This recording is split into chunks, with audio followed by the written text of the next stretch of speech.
Welcome to the March of Nations here in Jerusalem.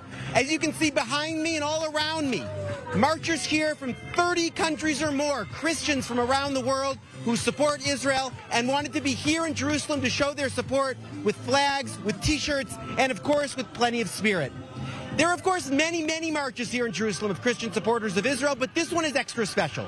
It's sponsored not only by the Jerusalem municipality, but also by an organization called March of Life, an organization founded in 2007 by descendants of Nazi perpetrators of crimes during the Holocaust. We caught up with a number of staff members and activists from the organization.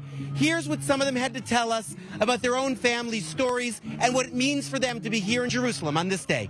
In the beginning, in 2007, there was a group of Germans who started to look into their family history, what their grandfathers did during the war. And my parents, they started to ask their families and to do researches, and what they found out was that their grandfathers were all actively involved in the Shoah. And the thing was that in our families, they never spoke a word about it. There was always this veil of silence, the indifference.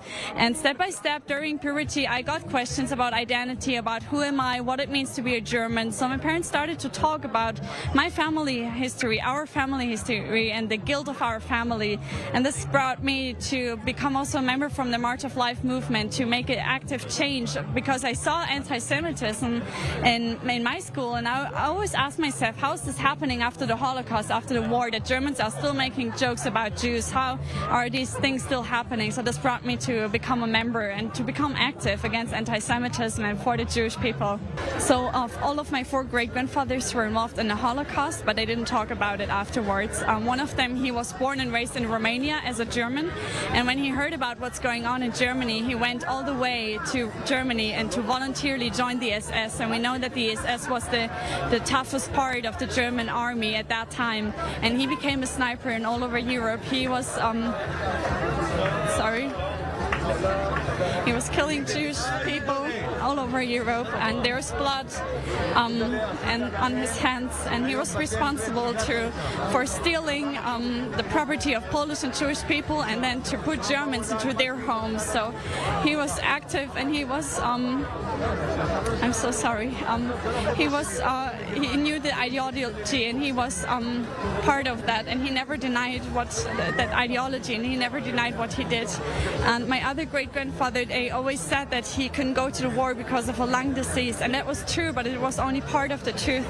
And what we found out last year is that he was working in Auschwitz for 2 years as a metal worker at a time where all the gas chambers got installed. So he saw everything what happened there, and he was part to construct the plan for the death of thousands of Jews, millions of Jews.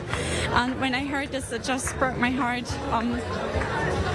And my other great-grandfathers, one of them, he was a soldier. He was fighting in Russia and Ukraine, and all the places that we see right now in the news where the Ukrainian-Russian war is, he was there also killing people, responsible for the deaths of many Jews, of many Ukrainian and Russian people.